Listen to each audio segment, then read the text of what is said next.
In 2010, a highly controversial reality TV show called Bridal Plasty aired on the E! Channel, sparking widespread outrage due to its provocative premise. The show featured 12 women competing for their dream wedding, but with the added goal of undergoing extensive plastic surgery to achieve a perfect appearance for their special day. The concept aimed to pair the ideals of beauty and matrimony, but it was widely criticized for its tastefulness and insensitivity. Ultimately, poor ratings led to its cancellation after just one season. Among the contestants was Lisa Marie Nagel, a 29-year-old nurse from San Pedro, a neighborhood in Los Angeles. She was eliminated in the 7th episode, and after the show's end, she returned to her regular life, working as a nurse and teaching nursing classes. On the 12th of July, 2011, Lisa Marie married Derek Harriman, who worked at the Port of Los Angeles. The couple yearned to have children, yet they faced difficulties conceiving and sought help at a fertility clinic. Their lives seemed hopeful until a tragic event unfolded. On the evening of Saturday, December 17, 2006, Derek was working late. Lisa Marie, who had told him she would attend her friend's 40th birthday celebration at a beer hall in Torrance, California, informed him that she might not return home early because she had to teach the following morning. Derek arrived home after midnight and was surprised to find she wasn't there. Just after 2 a.m. on Sunday, she called him, saying she planned to grab some food before heading home, but she didn't arrive as expected. Derek fell asleep, but hours later he awoke to find Lisa Marie still missing. He tried calling her several times, but she didn't answer. She did not show up for work the next day, which was out of character. Concerned, he contacted Lisa Marie's brother, Rafael Chavez. It soon emerged that she had gone out with one of her nursing students, 34-year-old Jackie Jerome Rogers. Lisa Marie had told her siblings that Rogers was a friend and openly identified as gay. When questioned by the family, Rogers claimed that he and Lisa Marie had gone to the beer hall together, but after that, she had attended an after-party alone and had gone home without him. He insisted that he knew nothing further about her whereabouts. The siblings subsequently reviewed security footage from the beer hall, which revealed Lisa Marie leaving with Rogers and entering his SUV before driving away. They confronted Rogers with this evidence, and he updated his story, claiming he had dropped her off at a gas station near her house. However, he continued to insist he did not know where she was. His inconsistent accounts raised suspicions, prompting the family to notify the police. On Tuesday, December 20th, Rogers was taken in for interrogation. After several hours of questioning, investigators began uncovering details that might lead to the truth about Lisa Marie's mysterious disappearance. Jackie Rogers recounted that he and Lisa Marie had been involved in an affair for about 6 months.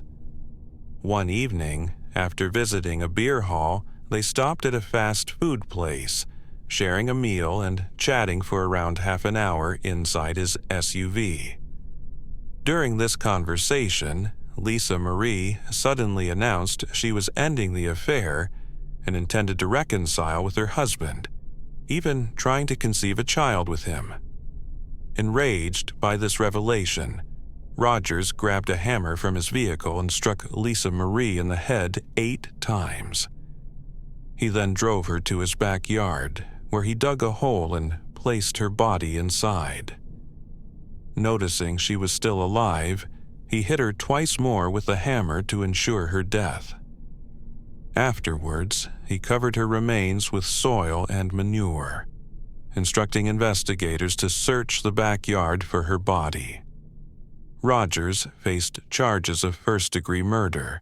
In September 2018, Rogers went to trial. His defense argued that the killing was unplanned and impulsive, suggesting he had snapped in the heat of the moment, deserving a conviction for manslaughter instead.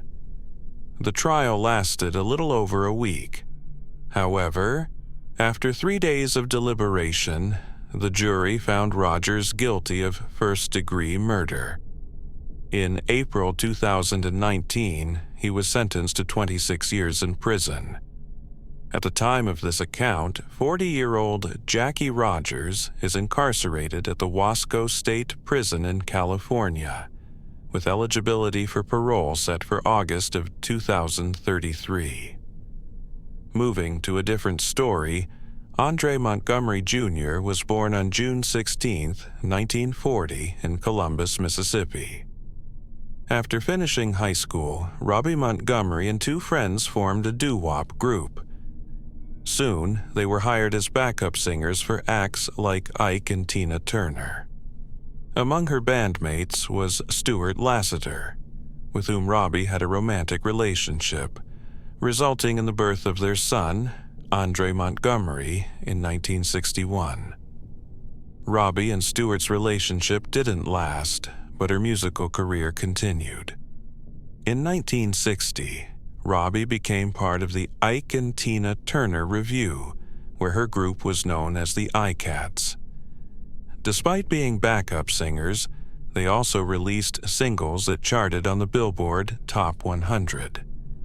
In 1965, they left the Revue and adopted the name The Murads, achieving moderate success in the early 70s. Robbie eventually left the group and provided backup vocals for major artists such as Barbra Streisand, Joe Cocker, and Stevie Wonder. A serious lung collapse interrupted her singing career, prompting her to relocate to St. Louis, Missouri, where she worked as a dialysis technician. By 1996, Robbie, often called Miss Robbie, opened a soul food restaurant in Delwood, Missouri, a small town approximately 10 miles from downtown St. Louis. The eatery, inspired by her mother's recipes, became immensely popular. Encouraged by her success, she expanded in 2005 with a second location in Los Angeles, California, further cementing her reputation in the culinary world.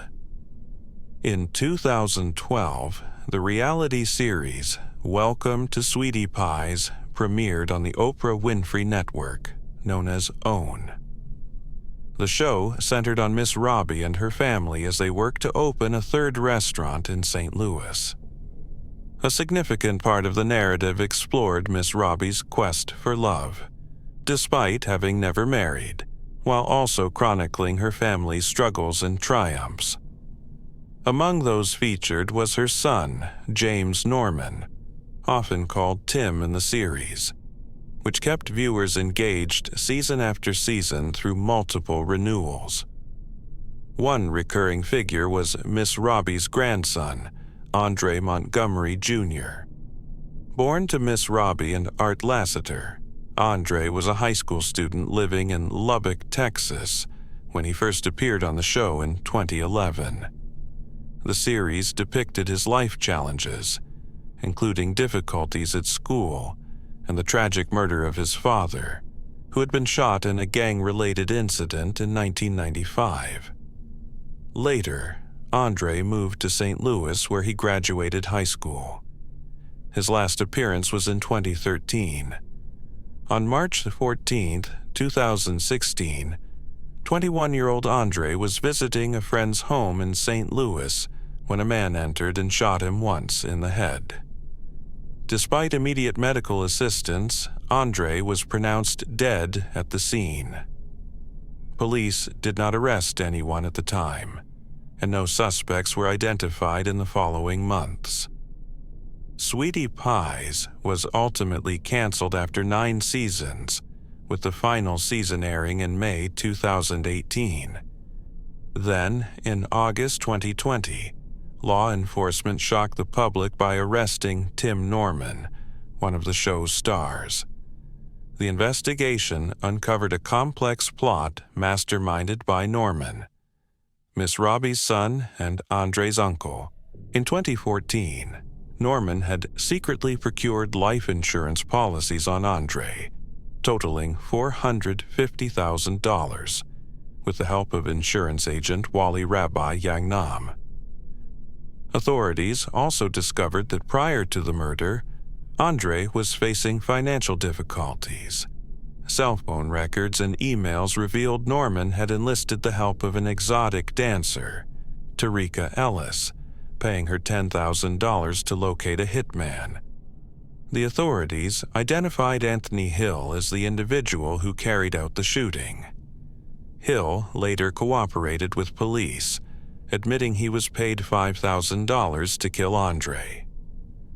In June of 2022, Hill pleaded guilty to conspiracy to commit murder for hire and actual murder for hire, and was sentenced to over 3 decades in prison. The same month, Tarika Ellis also pleaded guilty to conspiracy to commit murder for hire and received a 3-year sentence. Wally Rabbi Yangnam pleaded guilty to conspiracy to commit mail and wire fraud and received a similar sentence. Norman's trial began in September 2022. During proceedings, 3 co-conspirators testified against him. Norman claimed innocence and insisted he was a mentor to Andre, but investigators found numerous inconsistencies in his statements. After an intense 3-day deliberation that lasted 17 hours, the jury convicted Norman on multiple federal charges, including murder for hire and conspiracy to commit wire and mail fraud. In 2023, Norman was sentenced to life in prison without the possibility of parole. Following her son's conviction, Miss Robbie made the difficult decision to close all Welcome to Sweetie Pie's restaurants, the last of which shut down in September of that year. Currently, James Timothy Norman is serving a sentence at the United States Penitentiary Hazleton in West Virginia. At the time of her birth, Chrissy's parents, both members of the military, were stationed in Madrid, Spain.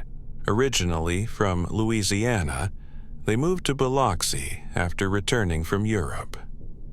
Growing up, Chrissy inherited her love for cooking from her father, learning Cajun recipes at a young age.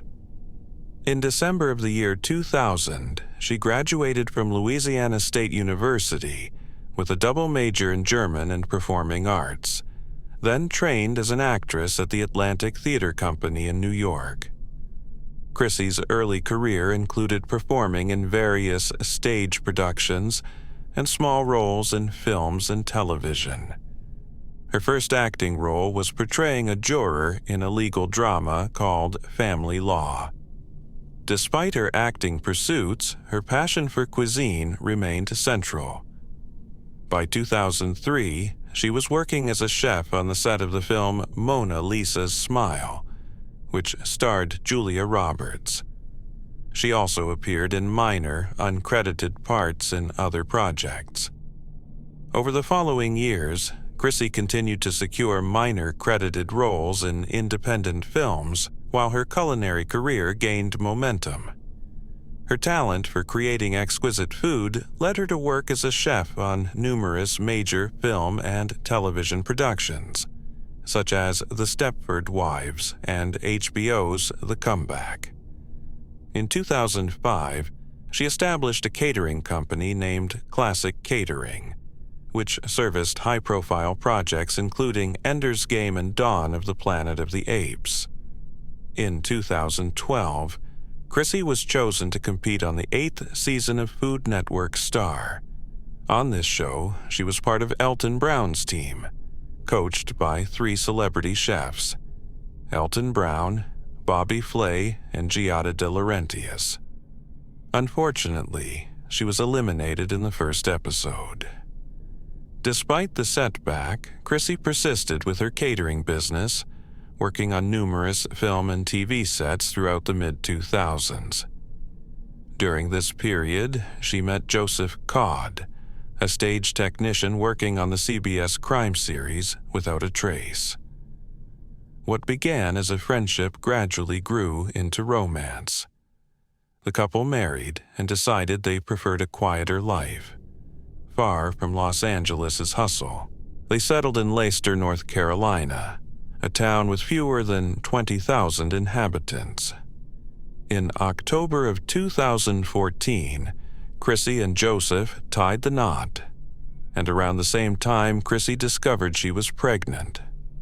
By March of 2015, she was 5 months along, expecting a girl they planned to name Skylar. Meanwhile, Joseph, then 38, continued his work in Los Angeles' film and television industry. As Chrissy's pregnancy advanced, the family made plans to open a local cafe in Leicester. On March 15, 2015, the couple's family reported them missing after failing to contact them for 3 days. Police found their home appeared to have been broken into, with missing jewelry and laptops, but there was no evidence of what had happened to Chrissy and Joseph. It was as if they had vanished into thin air. The following day, authorities received a tip from a nearby resident who had noticed their neighbor, 36-year-old Robert Owens, also known as Jason, carrying large trash bags across his property. Law enforcement was already familiar with Jason, having identified him as the prime suspect in another disappearance, which added a troubling context to the strange case of Chrissy and Joseph. 15 years earlier, in early 2000, Zeb Queen was working at a Walmart in Nashville, North Carolina. On January 2nd, Zeb completed his shift there. He was a co-worker of Jason's. After work, Jason planned to accompany Zeb to look at a car he intended to buy. Both were driving their own vehicles. At 9:15 that evening, security footage showed them stopping at a gas station, buying sodas, then returning to their cars. Shortly after, Zeb seemed to vanish suddenly, as if into thin air. Jason drove to the hospital that night, suffering a fractured rib and a head injury. The next day, Zeb's mother reported her son missing since he was last seen with Jason. The police questioned Jason, who explained that Zeb had flashed his headlights at him, signaling him to pull over. Jason pulled onto the shoulder, and Zeb claimed he received a message on his pager, prompting him to make a quick phone call.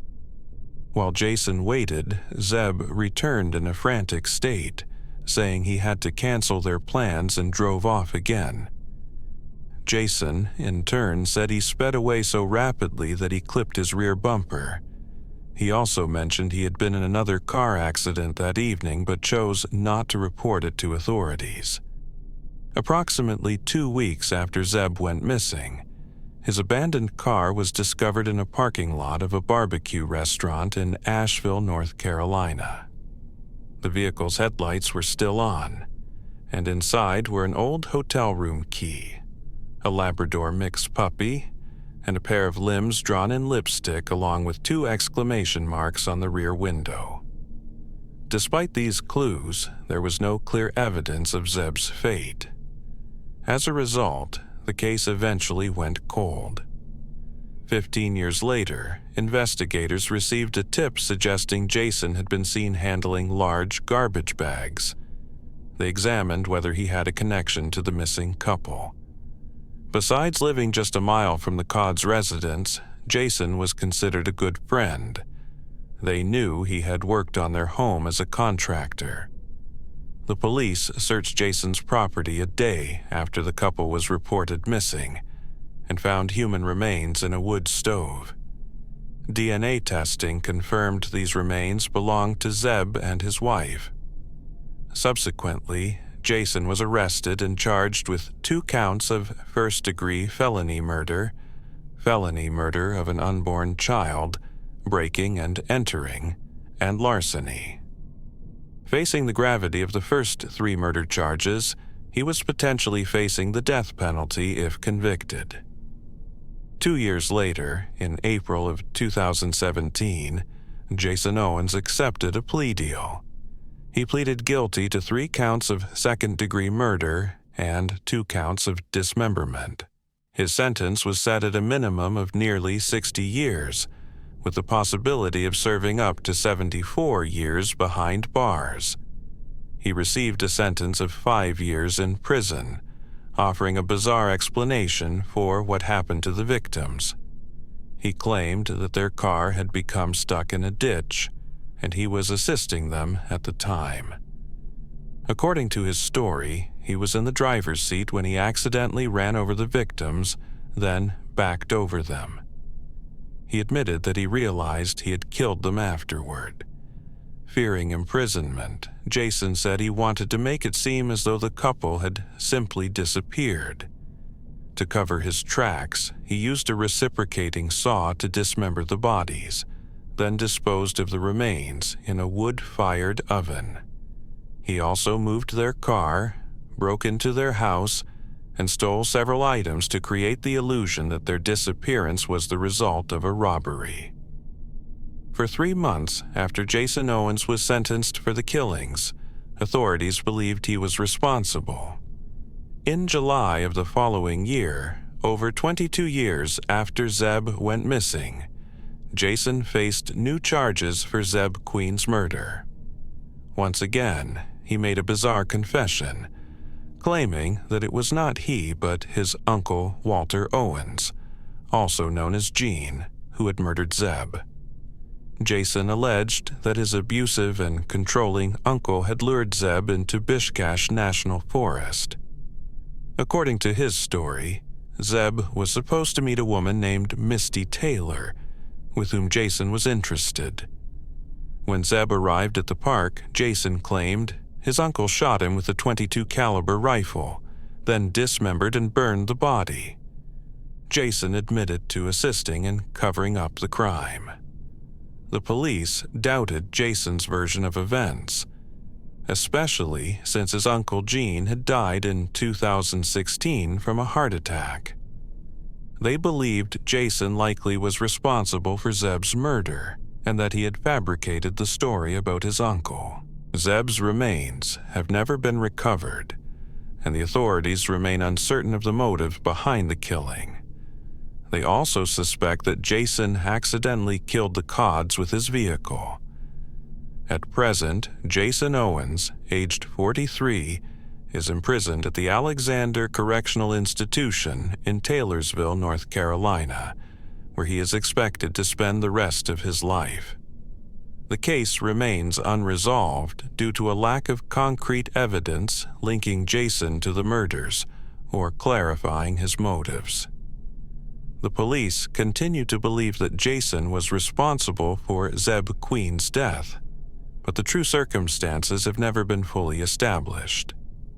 As I listened to the song, I suddenly realized what the lyrics meant, an amusing misunderstanding as they sang, "Icon Nita Lova," which sounded like a playful joke. It sparked my curiosity about Dutch bands and their lively performances, making me eager to see them live and understand their lyrics better. If I, a beginner, could find joy in learning Dutch, it's clear that anyone can pick up a new language. One of the most effective tools for this is Babel, a leading language learning app trusted worldwide. Scientific studies confirm that Babel's method is highly efficient, allowing learners to start speaking a new language within only 3 weeks. Their lessons are concise, taking about 10 minutes each, and although they challenge you a bit, they remain engaging and fun. Spring is an excellent season for renewal, offering a perfect opportunity to elevate your life by acquiring new skills. Learning a language not only broadens your horizons, but also boosts confidence and personal growth. Best of all, Babel's 20-day money-back guarantee means there is nothing to lose, only to gain. The platform offers an exclusive deal for viewers like you, 60% off your subscription if you follow the link below. In just 3 weeks, you could be conversing fluently in a new language, opening doors to new experiences. That wraps up today's message. Thank you for tuning in and exploring these possibilities with me.